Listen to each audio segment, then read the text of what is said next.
Estamos nuevamente en Encuentro de Ciudad, donde queremos desarrollar hoy una temática muy importante que tiene que ver con el presente y el futuro de la ciudad colombiana, de Colombia, su sistema político, su sistema de gobierno, englobado esto en lo que es la democracia liberal, entendido que hay una crisis enorme en Colombia desde el punto de vista económico, social y político.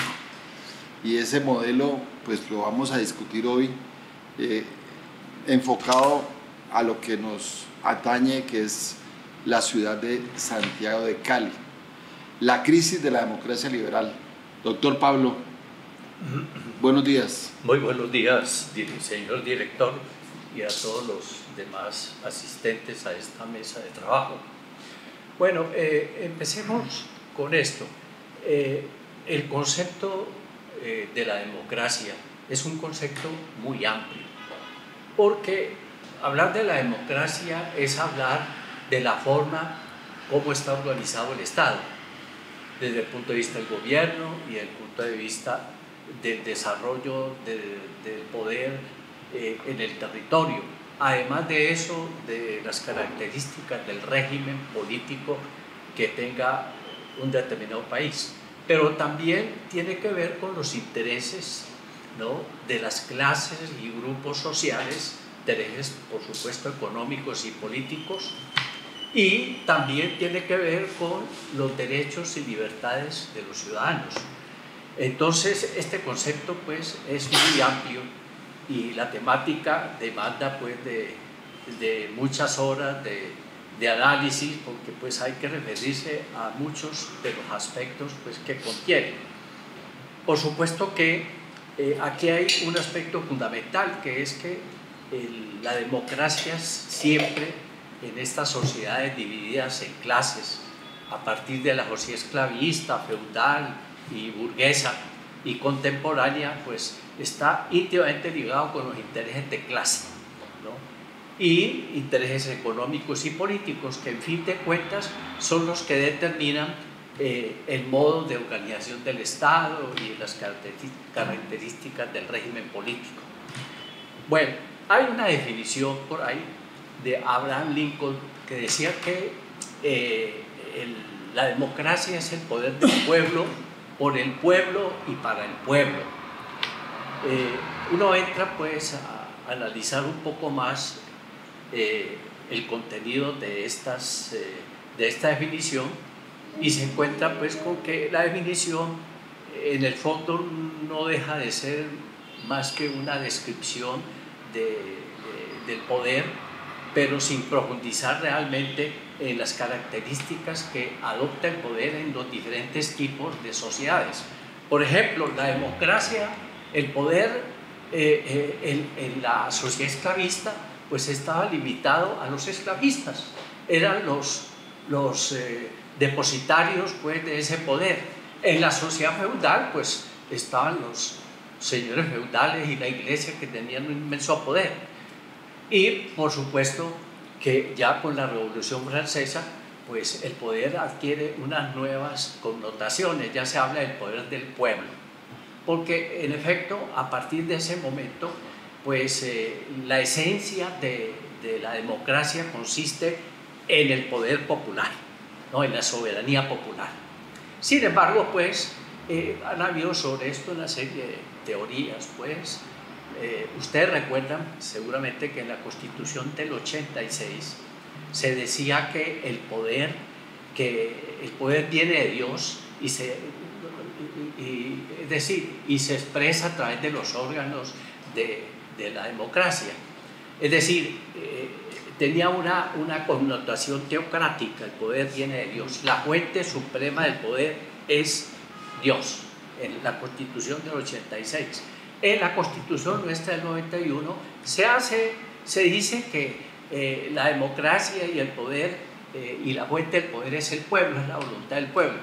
Sin embargo, ustedes notan que en uno de los artículos, cuando se habla de la soberanía popular, se está refiriendo concretamente no a no se entiende como si el pueblo tuviera la disposición de determinar todas y cada una de las formas y métodos del ejercicio del poder. ¿Por qué? Bueno, ustedes saben, por ejemplo, que los concejales, los diputados y los congresistas no son representantes, son representantes de la nación, del municipio o del departamento, pero no son mandatarios de sus electores, ¿no? Como sucede en otras partes.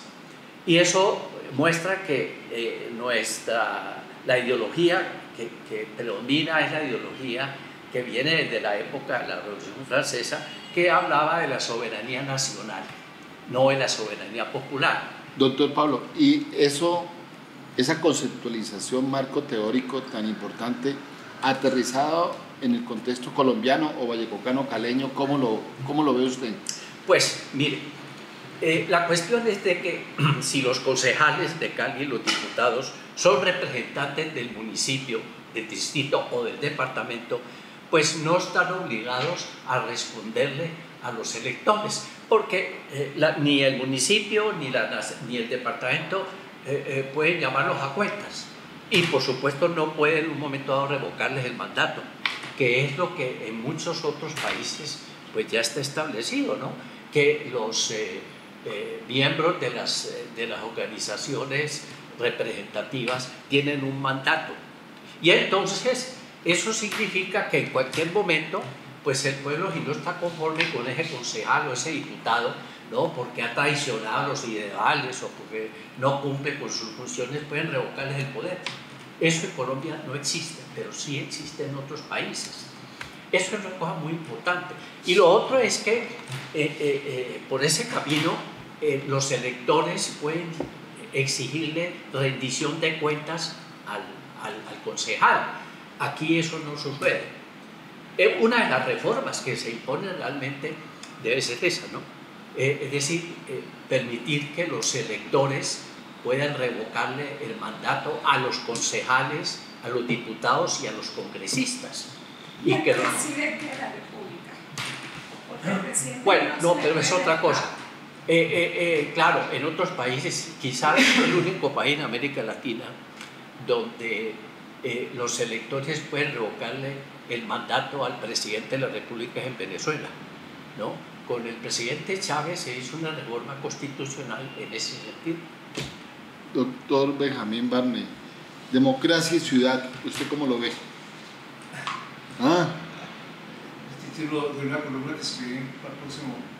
¿Verdad? Pero una síntesis de lo que acaba de decir, lo he repetido desde hace años. Nietzsche decía que la democracia solamente es posible entre iguales. Creo que ahí está la clave de todo eso, y la representatividad. Es decir, si uno elige funcionarios con los cuales después no les puede exigir, entonces ¿para qué? Terminan en dictadores. ¿Y cómo lo desarrollarías en la solucionática de la actual normatividad colombiana? Pues creo que habría que comenzar por la parte más pequeña, como hablábamos el otro día, que todos estos avances se dan en países más pequeños, en sociedades más pequeñas, que son más iguales. Y eso sería posible en las ciudades, y en las ciudades grandes si se dividieran entre ciudades dentro de la ciudad, donde los vecinos pueden revocarle su mandato a sus representantes en la Junta de Acción Comunal, por ejemplo. Solamente que esa Junta no tiene ningún poder, que hay una cosa paralela ahí absurda, pero si fuera que los electores de los representantes de las ciudades dentro de la ciudad que conforman el consejo, por ejemplo, y el alcalde de todos hubiera la posibilidad de que tienen que responderle a sus electores, pues todo cambiaría. Entonces, igualdad y representatividad serían los problemas que habría que lograr. Y eso creo yo que solamente se puede hacer por educación. Y ahí está el problema de fondo de todo. Todos estamos de acuerdo en que hay que cambiar la educación, pero ¿cómo hacerlo? Hay que cambiar primero que todo a los educadores. Entonces se vuelve una culebra, se muerde la cola, Pero hay esas medidas, habría que investigar en otras partes cómo se logró esa educación. Creo que ahí está la clave. A mí me impresiona mucho eso de que en los países nórdicos el dinero que le dedican a la educación es impresionante. Aquí es al revés, muy bajo con respecto a lo que se le dedica, por ejemplo, a la seguridad, que no es segura. El cuento ese de que en estos países los profesores de primaria son los mejores pagados más que los universitarios. Ahí está la clave. Doctora Luz Betty, sí. Bueno, aquí me ha pasado al revés. Yo hacía unos cursillos en la tertulia y nunca logré un contacto que me permitiera ir a los colegios a hablarles de eso que le hablaba a los profesionales. Entonces todo el mundo me miraba como si estuviera loco, no tenían razón. Cuando había que hablarle a los estudiantes que se van a graduar, orientarlos en cómo pueden escoger qué estudian. En la Universidad del Valle tratamos hace años de que la gente no entrara a programas de estudio, sino entrara a la universidad y tuviera un tutor, y de acuerdo con ese tutor lo iba orientando a tomar unos cursos en cualquier parte, y al final, si quería graduarse de algo, tenía que homologar ciertas cosas, tomar otros cursos y ahí se puede graduar. Es completamente tonto que la gente se gradúe del colegio, salvo muy poquitos, no tienen ni idea qué deben estudiar ni qué quieren estudiar. En la universidad se metían un montón de personas a arquitectura porque era más fácil entrar a arquitectura que entrar a ingenierías y a medicina. Bueno. Para corroborar tus cifras, en Finlandia la inversión por estudiante de primaria es de $7.600 y para secundaria 6.200 y para universitaria 5.100. ¿Ya? Doctora Luz Betty, democracia liberal en crisis. Retomando el tema propiamente de la democracia, para hablar de la democracia liberal tenemos necesariamente que hablar de la democracia en concepto general, y la idea que hay es de que la democracia nace en Grecia, y entonces desde allá nos viene esta democracia, ese concepto romántico del pueblo, la mayoría, toda esa la voluntad y el querer del pueblo. Sin embargo, las cosas no son tan ciertas. En primer lugar, ubiquemos cuál era el régimen, por decirlo de alguna manera, político en esta época, 2500 años atrás, porque eso hace realmente 2500, 2600 años atrás que vienen estos conceptos de democracia, porque esto se empieza entre los filósofos de la época, pues a decir y a escribir 600 o 6 siglos antes o 5 siglos antes de Cristo. Entonces, era una sociedad esclavista donde, como lo dijo el doctor Pablo Borrego, no tenían derechos sino determinados sectores poblacionales. Allí no tenían derechos las mujeres, los esclavos, y era una sociedad esclavista, es decir, los pobres no tenían derecho, los extranjeros no tenían derecho, y habían extranjeros allí que eran comerciantes, tenían dinero. Y esto nace no en toda la Grecia, sino en Atenas. Atenas, ciudad-estado. Había muchas ciudades en Grecia, pero surge este concepto en Atenas. Era una ciudad-estado. ¿Y esto por qué se decide esto? Porque en otras regiones en ese momento del mundo conocido, por allá en Asia, había pues las formas monárquicas y el poder venía de Dios. El poder venía de Dios. Entonces acá cómo se contraponía para que la gente realmente empezara a ejercer alguna forma de derecho. Entonces empiezan a esas formas de democracia exclusivamente para los quienes eran no eran extranjeros, no eran mujeres y tenían un cierto poder económico en esa Grecia. Viene la etapa feudal, donde era el señor el feudal el que realmente tenía todos esos derechos, pero hubo un poco de avance frente a lo que había anteriormente en la sociedad esclavista.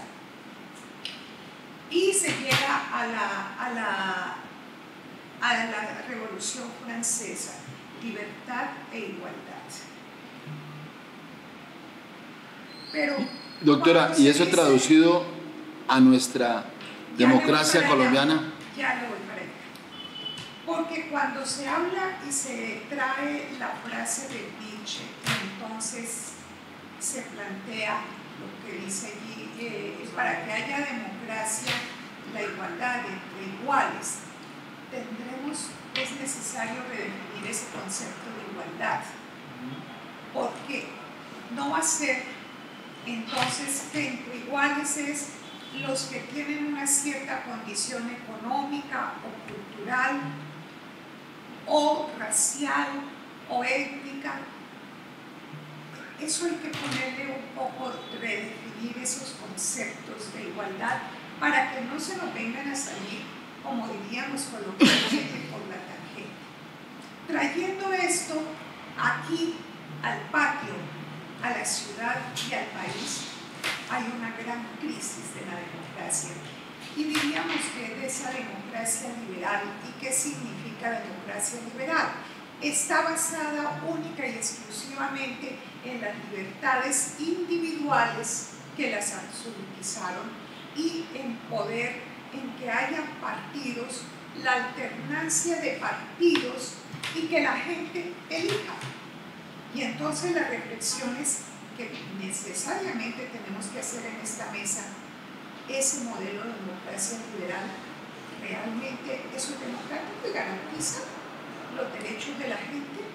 La gente puede, la base, el pueblo, la ciudadanía en general, puede realmente participar y elegir y armar una lista de candidatos, por ejemplo, al Consejo de Cali.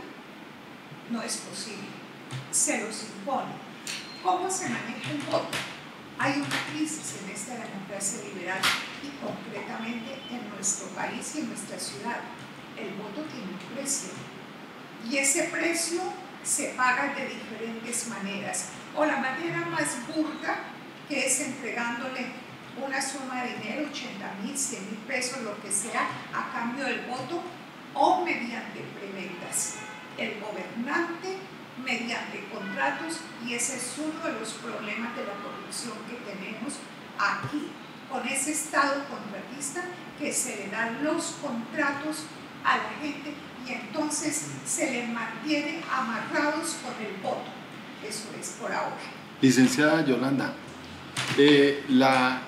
nos introdujo Benjamín la importancia para construir democracia de la educación. Sí, pero antes de responderle a Benjamín, que está todo cierto, yo creo que esa crisis de la democracia liberal nos lo están planteando los filósofos del siglo XX y los filósofos del siglo XXI, como Morán, en cuanto al efecto dominó que tienen los modelos liberales en Europa, en Estados Unidos, que va íntimamente relacionado con la economía, en el cual hace más pobres a los pobres. Ya respondiendo a la parte de que nos habla Benjamín, pues prácticamente nos pone de frente a lo que la misma UNESCO, apoyado en Morán, sacó sobre los 7 saberes que quedaron en letra muerta. Hoy en el periódico leo con asombro, con sorpresa, que en Bogotá vuelven y abren cupos para ingresar a la universidad. Entonces la pregunta que me hago es, ¿será que los estudiantes están interesados en ir a la universidad? ¿No está equivocado el gobierno? Porque uno hace los análisis de qué es lo que necesita cierta población, si los doctores llegan verdaderamente a una pirámide alta. No todo el mundo llega a los doctorados. doctorados. Entonces, ¿qué necesita el país? Necesita técnicos que incluso van a ganar mucho más plata que los mismos doctores. Prácticamente entonces tenemos una crisis educativa, y esa crisis educativa pues es odioso pensar como los europeos, en el sentido de que Finlandia es de este grande, Noruega es de este grande, y tienen todos satisfechos. Entonces nosotros tenemos muchos temas no satisfechos. Entonces, si los filósofos hablan de igualdad, ¿cómo podemos ser iguales en donde aún hay hambre, todos van al sistema educativo? Entonces, es un problema a largo plazo en el cual el Estado debe priorizar la parte cultural, que es a largo plazo. No ha comenzado. ¿Y no ha comenzado por qué? Porque es que el sistema de gobierno, no hay planes a largo plazo.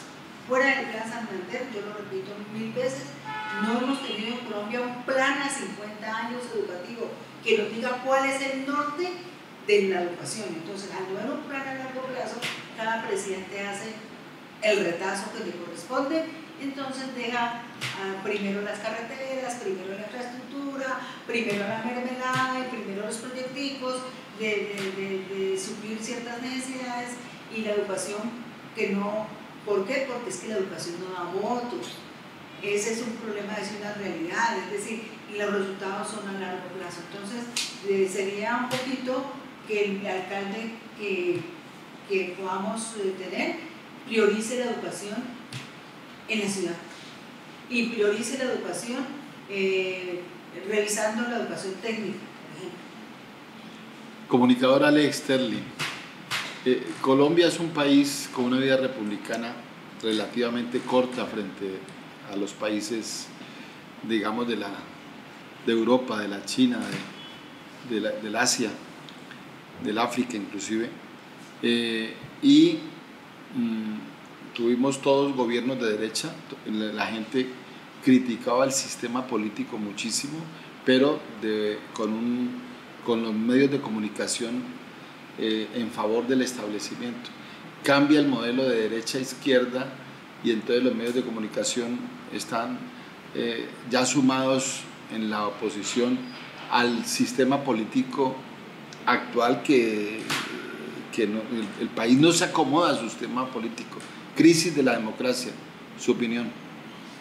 Creo que en Colombia, analizando el sistema político, tendríamos que abrir un poco el foco, porque recordemos que en Colombia hay varios sistemas de gobierno. ¿Qué me refiero?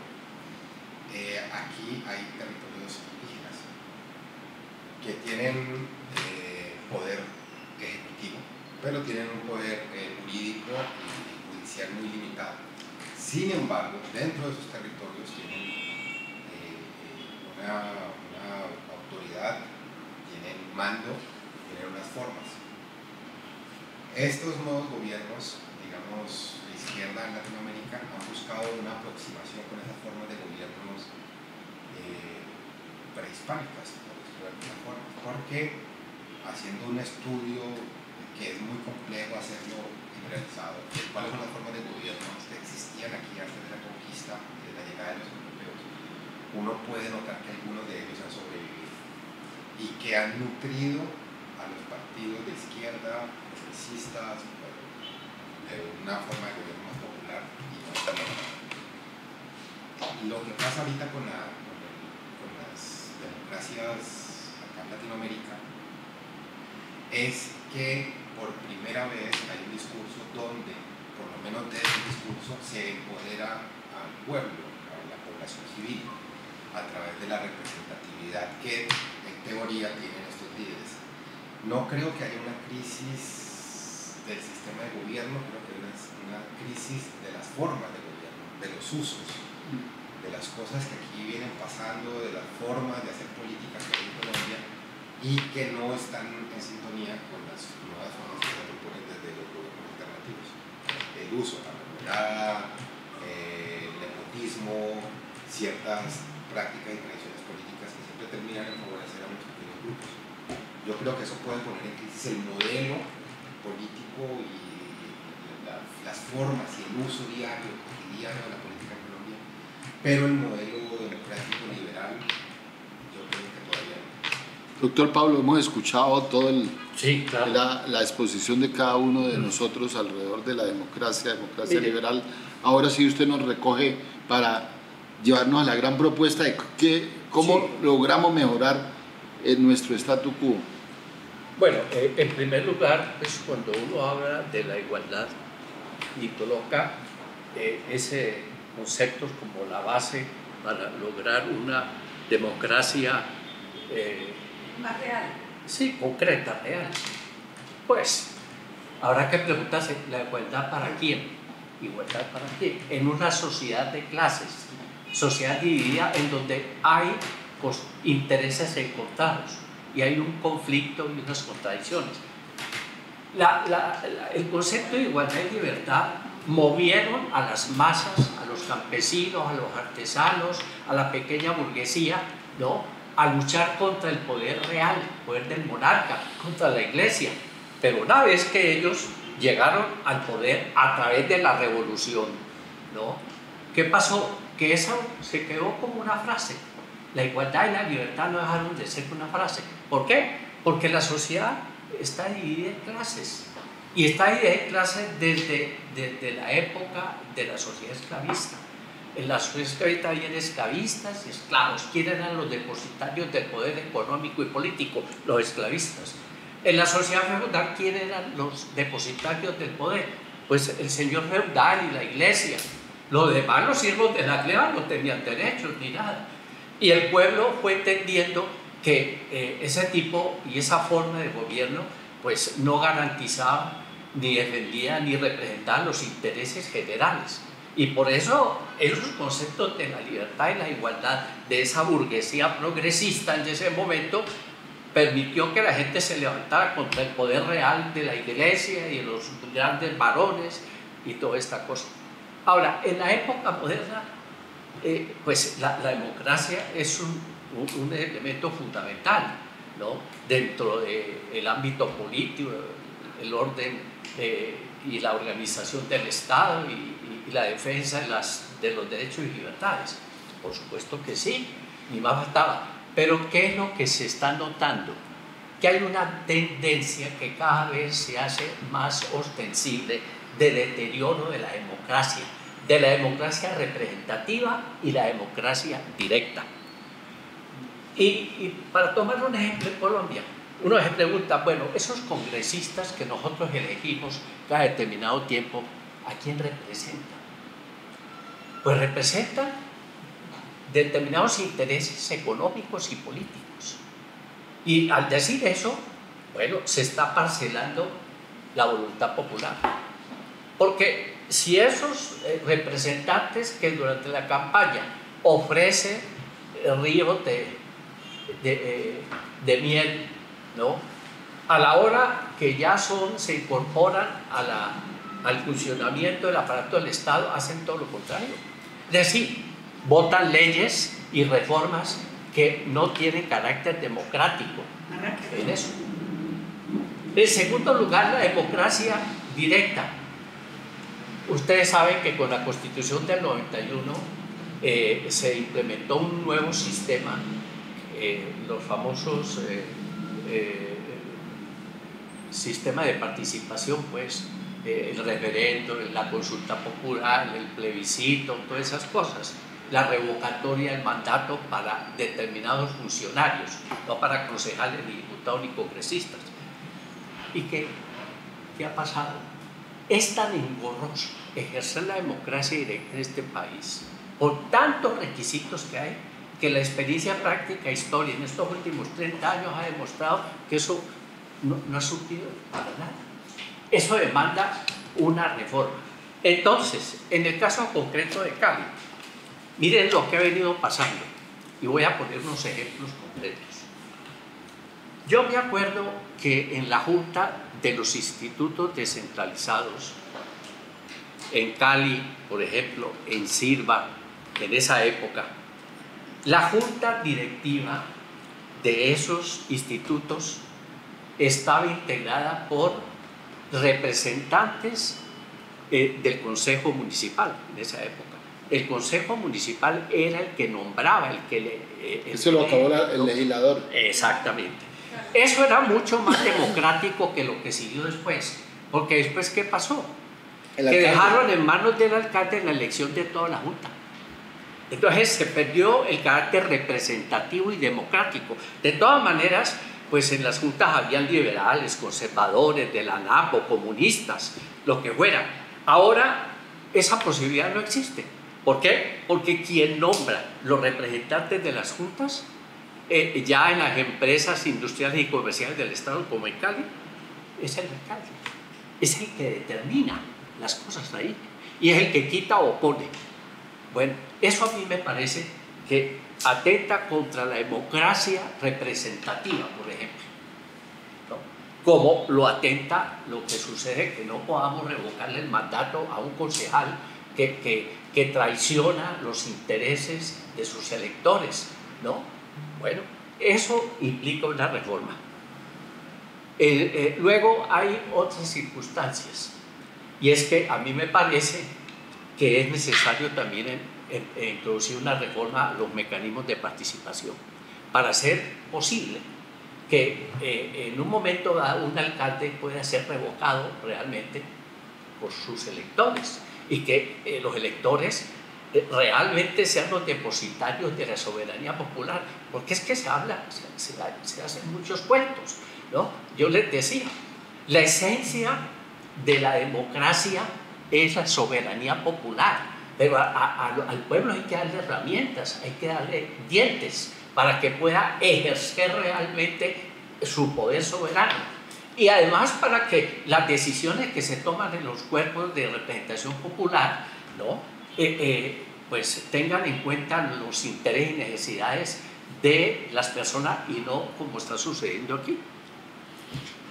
Arquitecto Benjamín Barney, uno de los grandes problemas de la democracia colombiana es la bajísima participación electoral, la abstención, e igualmente tiene que ver mucho con el ordenamiento territorial, porque las unidades territoriales de una ciudad, digamos una comuna o una provincia de un departamento, como decir la provincia del Pacífico, la provincia del Norte del Valle, etcétera, no tienen representación directa en los cuerpos colegiados.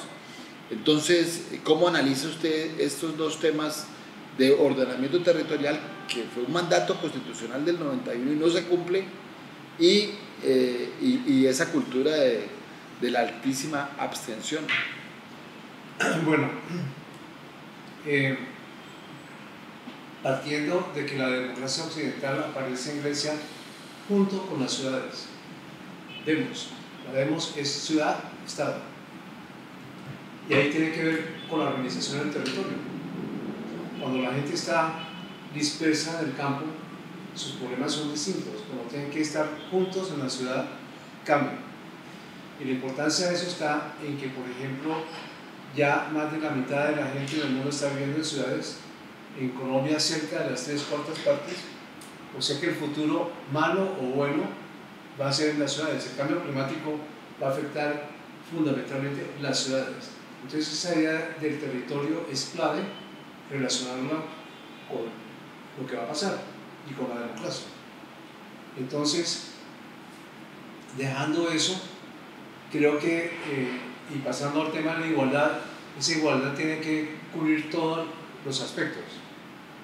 Entonces, el primero sería, por ejemplo, que haya una igualdad, no una igualdad, yo no creo en eso, pero sí que las diferencias se reduzcan al máximo posible, económicas, sociales, étnicas. Por ejemplo, en Cali estoy convencido de que esa discriminación étnica está desapareciendo a una velocidad impresionante, sin darnos cuenta. Y política, por supuesto, y la más importante de todas, porque va a ser la más difícil de lograr que no haya diferencias, es la educativa. Porque esta especie de Homo sapiens tiene la peculiaridad de que tiene diferentes niveles de capacidad intelectual. ¿Qué hacemos? Es una realidad. No puede ser igual. Igualitos no podemos ser, pero sí podemos disminuir muchísimo las discriminaciones en otros sentidos. Y finalmente, entonces la educación... Perdóneme una pequeña... pequeña, ya. Una pequeña, sí. Es que, mire, sí que creemos que la igualdad puede ser una realidad. Sobre la base de acabar con las diferencias, habrá que preguntarse qué tipo de diferencias. Porque de todas maneras los seres humanos, todos somos diferentes, ¿no? Es decir, nadie es idéntico a otra persona. Entonces aquí lo que se trata es concretamente de resolver los problemas de tipo económico y político. Por ejemplo, tratando del territorio, sí. Pero resulta que sí, en el territorio, en la ciudad, la mayor parte de la tierra está en manos de terratenientes, está en manos de urbanizadores, de negociantes de propiedad privada. Y la gente, para poder tener acceso a la tierra, tiene que invadir las montañas. Pues allí no va a ser posible conseguir la igualdad. Hay que partir de esa base. Que hay que acabar esas diferencias económicas y políticas, y eso no se acaban de la noche a la mañana con la educación simplemente, sino con la revolución. Hay que hacer un cambio revolucionario. Además, mire, interpelación, doctor la Pablo. democracia puede tener un carácter social. Aquí no se trata de que todos somos iguales, idénticos. No, se trata de la igualdad social. Es la igualdad social. No la igualdad por la igualdad, sino la igualdad social. Me perdió el hilo de lo que iba. Pero yo te lo retomo de la siguiente manera. Los países, digamos, escandinavos tienen un muy buen nivel de educación. En tu información, ¿cómo ese nivel de democracia en esos países con unos niveles de educación, en lo que decías, que la igualdad se acerca a patrones ideales? ¿Cómo es tu análisis ahí? Pues yo iba a terminar esto en algo que siempre me inquieta, cada vez que hablamos del pueblo, del poder del pueblo, ¿qué estamos entendiendo por el pueblo? ¿Nosotros somos parte del pueblo? Por supuesto. Por supuesto. No, perdón, digo, ya hiciste una interpelación. No, pero es que no, Pablo, no puede ser así porque cada uno tiene derecho a participar. No, claro. Sí, Pablo. Pero tiene que ser pero un diálogo. Ya lo que termine. Ese sistema de los 2 minutos, no estoy de acuerdo con eso. No, fue 5 minutos. No, ni 5 minutos. Hay que hacer el diálogo. Hay que hacer el diálogo. Nosotros somos una mesa aquí, un equipo, un grupo. Hay que hacer el diálogo. Perdón, digo, entonces. Sí. Es que no ha dado hablar no, como. Pues que hable todo lo que quiera. Por eso. Sí, que hable todo lo que quiera. Bueno, aquí nos podemos estar todo el día. Sigue. Si es necesario. Que me parece muy importante entonces poder precisar que estamos hablando cuando hablamos del pueblo. El pueblo somos todos. Y eso implicaría disminuir al máximo las diferencias que hay en los otros campos, pero sigo insistiendo en que queda una en la cual esa diferencia no se puede disminuir tanto, que es la parte de la educación. La educación entendida no de darla, sino en lo que la gente puede tener a ser educada. Y para volver al principio, esa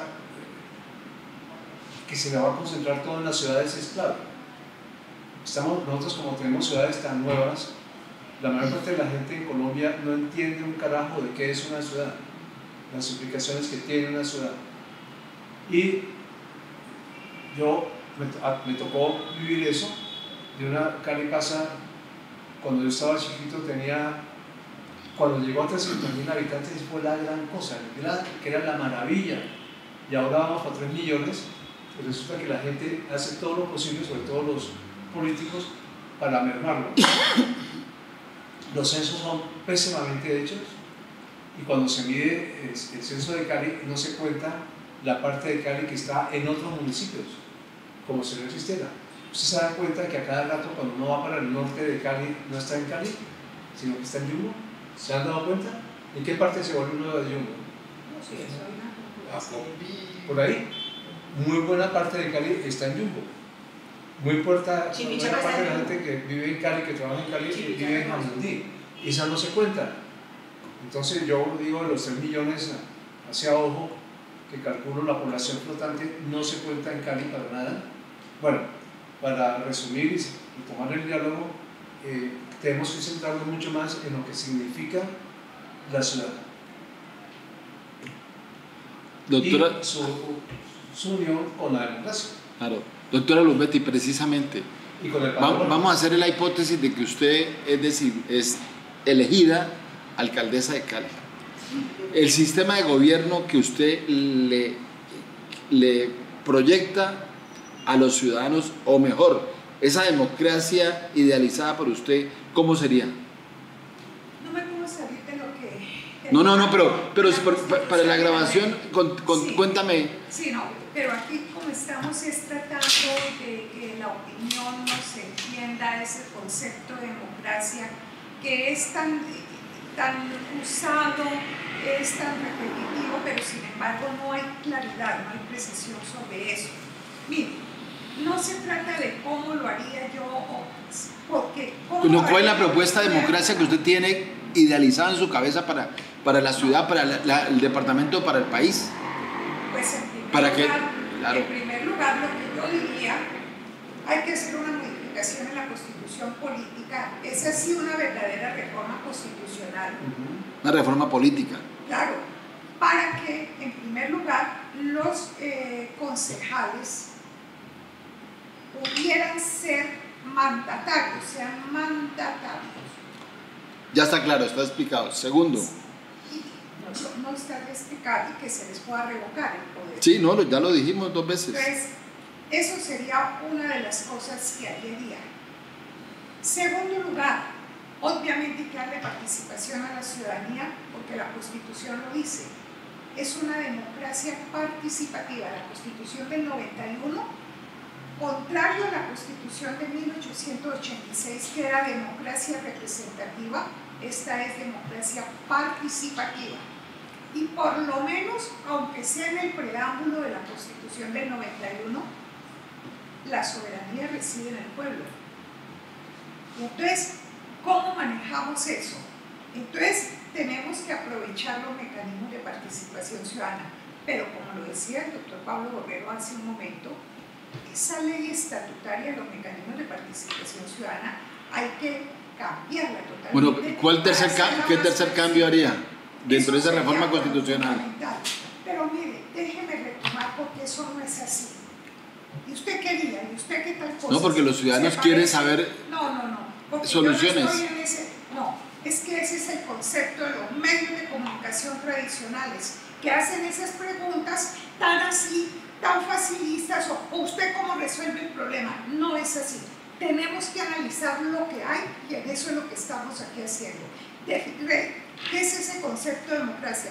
Usted preguntaba ahorita una cosa, ¿cómo en relación con el ordenamiento territorial la democracia? ¿Cómo se maneja eso con el ordenamiento territorial que tenemos aquí?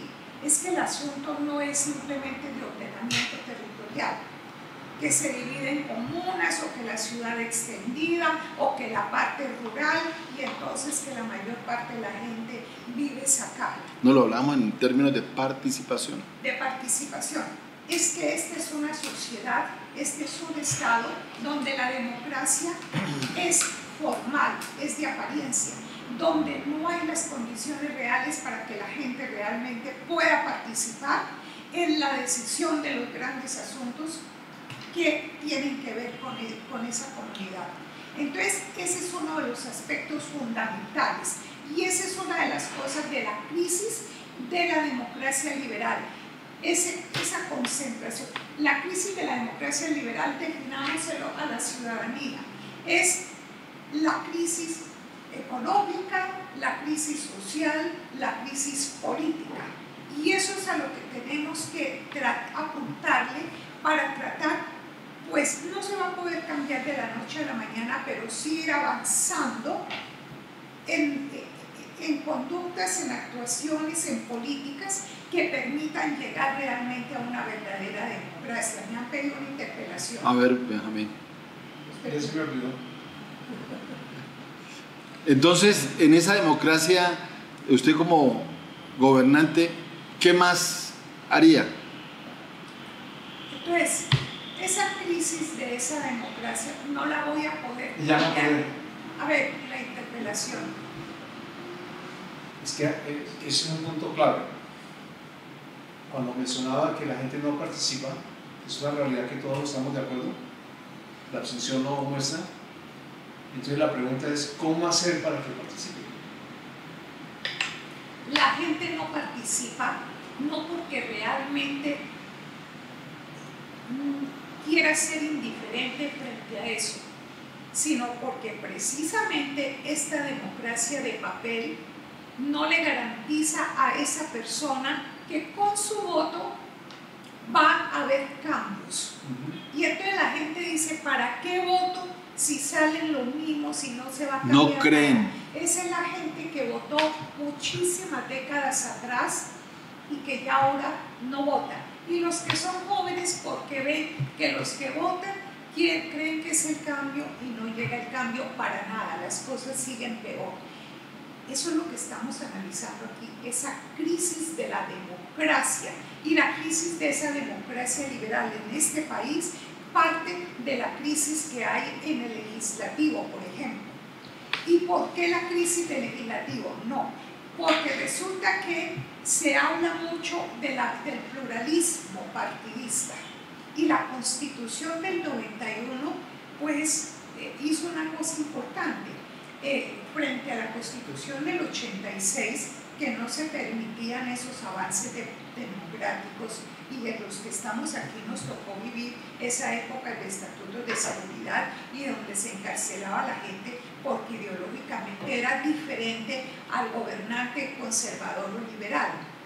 Entonces esa Constitución del 91 permitió no solamente pluralismo de partidos, sino de movimientos políticos. Habrá la oportunidad de que hagamos aquí otro programa para analizar si eso fue bueno o malo y cuáles son los problemas. Pero mire, eso de las coaliciones ha terminado en un unipartidismo en el fondo. Y me dirá usted, ¿pero cómo? Si hay las coaliciones, es el Partido Conservador, el Liberal, el de la U, el no sé qué, los pactos históricos, la Colombia humana. Pues sí, todos terminan pensando lo mismo, haciendo lo mismo, tomando las mismas decisiones. Eso es unipartidismo. Esa es una de las crisis que tenemos en el legislativo, en esta democracia liberal. Dejo ahí para seguir después. Licenciada Yolanda, en la gran experiencia que usted tiene como educadora, ¿por qué no nos presenta un modelo de democracia de administración de una unidad educativa, llámese colegio, llámese universidad, que usted admirara? ¿Cuál sería el sueño de democracia al interior de una institución educativa para que nuestros lectores y quienes nos ven y nos escuchen puedan tener esos elementos? Lo que yo hablo es un modelo de democracia, y probablemente la palabra clave es la participación. La participación de padres de familia, de la comunidad externa, del sector productivo, del sector industrial, de todo lo que tenga al servicio de la comunidad, y a nivel interno de los profesores, de los mismos alumnos que ya grandecitos piensan. En la educación pública hay participación del sector productivo, por ejemplo, no lo hay. Se retoma, sí lo hay. En algunas instituciones, por ejemplo, yo cuando fui rectora llamaba al sector productivo, lo que tuviéramos del sector productivo. En otros colegios es imposible, pero en el caso del campo teníamos nosotros representantes de agrícolas, representantes. Entonces la convivencia pacífica que usted armó con una buena democracia le funcionó. Es producto de eso. Y yo le diría a la doctora Luz Betty que en el caso, si yo fuera alcaldesa, pues yo no tendría forma, porque la Constitución es otro tema que no se puede cambiar, pero a nivel interno, como ciudad, creo que a nivel de la palabra planificación, que es el deber ser de una convocatoria participativa para poder trabajar con todo el mundo, es decir, un alcalde debe y puede convocar a todos los sectores que le puedan aportar hacia una transformación de la ciudad, en el cual el alcalde simplemente es llevar las riendas del barco para que conducirlos a que apoyen la gestión de esa planificación planificación y que pueda, en beneficio de los ciudadanos, por ejemplo, como las ciclovías, el ordenamiento de las vías, qué tipo de educación quieren, muchas cosas que se pueden hacer a través de convocatorias y de participación. Benjamín. Me parece que ese punto es clave y eso es lo que yo he tratado de decir. Si la ciudad es la que lleva la democracia, no podemos esperar que la democracia sea la que resuelve los problemas de la ciudad. Creo que es más al revés, que si se resuelven los problemas de la ciudad, eso auspicia la democracia. Obviamente no son cosas separadas, ¿no? Sino que hay una prioridad ahí, que es lo que creo que aquí no se ha entendido. Que no se trata de esperar a que de pronto haya democracia para que la ciudad sea mejor, sino que si se mejora la ciudad, eso mejora la democracia. Perdón, una interrupción. Pero mire, es que, ¿cuál es el problema aquí, inclusive metodológico? El problema es que no se relaciona la democracia con los intereses, con las voluntades de las clases dirigentes. Ese es el problema. Sí, pero cuando se habla de planificación, por supuesto, estaría eso incluido, es la relación con... Pues, pero eso es teórico. En la práctica no sucede así. Es que uno tiene que conocer el fondo de la sociedad capitalista. La sociedad capitalista hoy está en manos de grandes monopolios transnacionales y nacionales, que son los que, en fin de cuentas, a través de sus representantes, fijan la política. Y entonces, uno no puede decir, no, si resolvemos los problemas de la ciudad, pues lógicamente que habrá democracia. Pero ¿por qué no se han podido resolver los problemas de la ciudad? ¿Por qué? Porque el poder económico y político está concentrado en unas clases.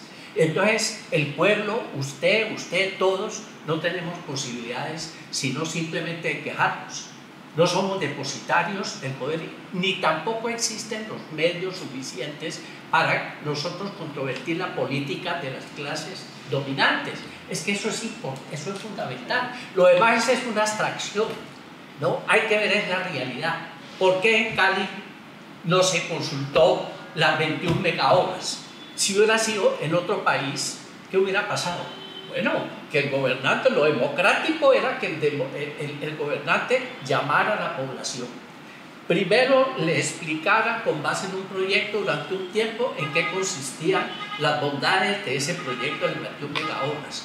Y después vamos a una consulta popular. ¿Por qué? Porque vamos. Una interpelación. Ya la voy a dar. No. Tú estás en una interpelación. ¿Por qué no se hizo eso? Ya va a tener el uso de la palabra. Ya lo va a tener el uso de la palabra. Y seguramente no voy a hablar más. Y seguramente, ¿por qué no se hizo eso? Entonces, muy fácil. ¿Por qué no se hizo? Porque la ley tiene establecidos unos reglamentos. Claro. No. Allí habían unos intereses. Sí, claro. Unos intereses de clase. Habían allí unos intereses económicos y políticos, unos negocios. Por favor a todos. Una interpelación de la interpelación. No es a él, es acá. Que se suba todo el mundo al barco y que se participe, la participación de la gente. Para todos. Eso lo hacen a su manera todos los gobernantes y todos los alcaldes. ¿Mediante qué? Aquí existe una cosa, entre otras, que se llama Comité de Planeación Municipal, una cosa así, o Consejo. Comité de Planificación. Sí, eso lo hacen. Y allí participan las comunas, allí participan gremios, allí participan sectores sociales. ¿Eso sirve? Las juntas comunales y las JAC participan en cosas. ¿Eso nos participa? Ya hizo la interpelación. Y ya se está terminando. Ya le hizo 30 segundos, no señor. No. Y entonces resulta que eso tiene que ver con la democracia. Eso no es democracia, es apariencia de democracia. Y eso es lo que tratamos de hacer claridad aquí para ver entre todos cómo hacemos. La finalidad de este programa no era que le diéramos pues el remedio y que el enfermo quedara totalmente sanado, no. A ver, Alex, ya hizo uso de la interpelación, usted ya habló. Alex, no, usted no tiene por qué interpelar, finalizó el uso de la palabra. Alex, claro, Alex nos dice, hay un consenso aparente de la crisis de la democracia nuestra, y esa crisis es una crisis política. ¿Cuál es la solución para usted de esa crisis política? Petro lo vive, la gobernadora lo vive, el alcalde lo vive. ¿Cuál es la... Creo que es una crisis de experticia, que la democracia directa, como se ha visto en otros países, tiene un problema, y el problema es que pone en manos de grandes cantidades de personas soluciones que pueden llegar a ser técnicas y podrían estar en manos de un equipo especializado de expertos en esa materia que pudieran ver soluciones que la opinión popular no puede.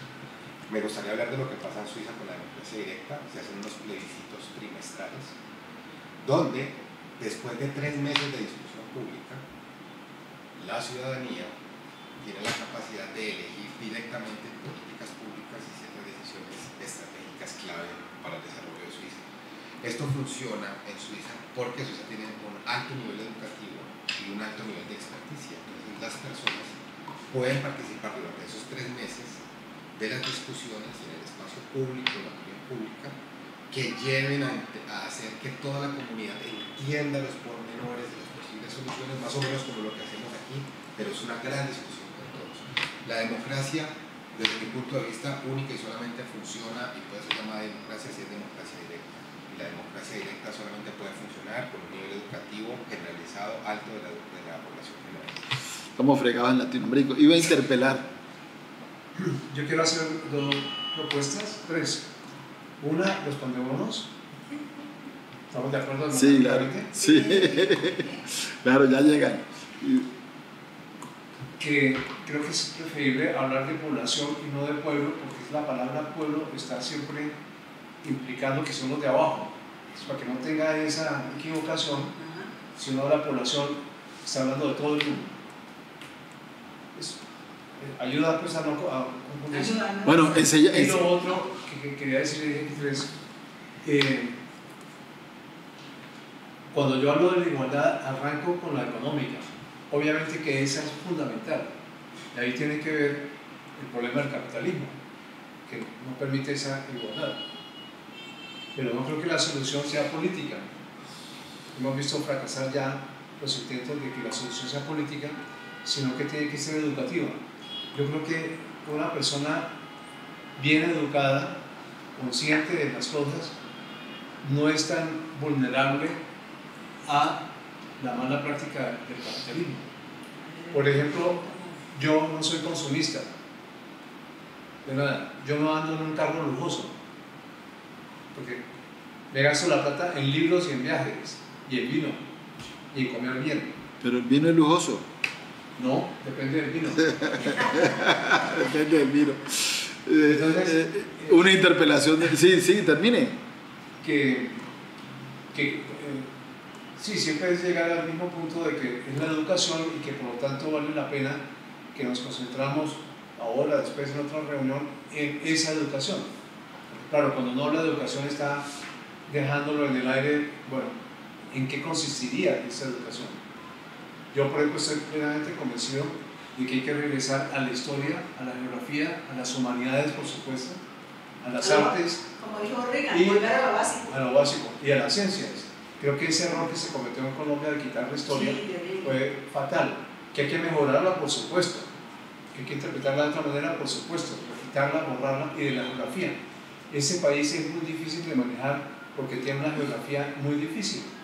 Hay ese libro importantísimo, Colombia, la nación arrasada de sí mismo, donde demuestra, es que, y con las ciudades, en esto me llegó un lindo lo que están haciendo en Barcelona, la bicicleta, y en Berlín, esas ciudades son planas como esta mesa.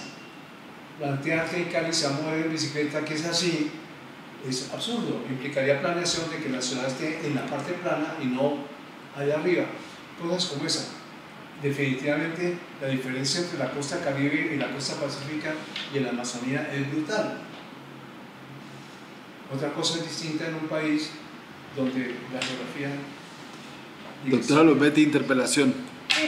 Finalmente, en esto de la democracia, no podemos concluir este análisis de la crisis de la democracia en general y de la democracia liberal en particular sin decir que uno de los factores que inciden en esa crisis es la falta de garantías para el derecho de expresión de la ciudadanía y de los medios de comunicación. La verdad es que no hay realmente en este país medios de comunicación que permitan que se expresen de manera libre otras opiniones diferentes a las del sistema, a las del gobernante de turno con sus pautas que está pagando, o los de los directores y editores de los medios de comunicación. Estoy hablando en general. Entonces, ese es uno de los problemas que inciden, una de las cosas que inciden en la crisis de esa democracia en este país. Y en segundo lugar, otro factor que incide en la crisis de la democracia aterrizando en Colombia es ese excesivo poder que tiene el presidencialismo en Colombia, que entre otras cosas el legislativo se desprende de sus facultades y se las pasa al ejecutivo de turno, y el ejecutivo, el presidente, además incide en la rama judicial a través de ternar, etcétera, a magistrados, a fiscales y todo eso, de manera que este tema es muy amplio para la ciudadanía. No se agota por lo que hemos dicho.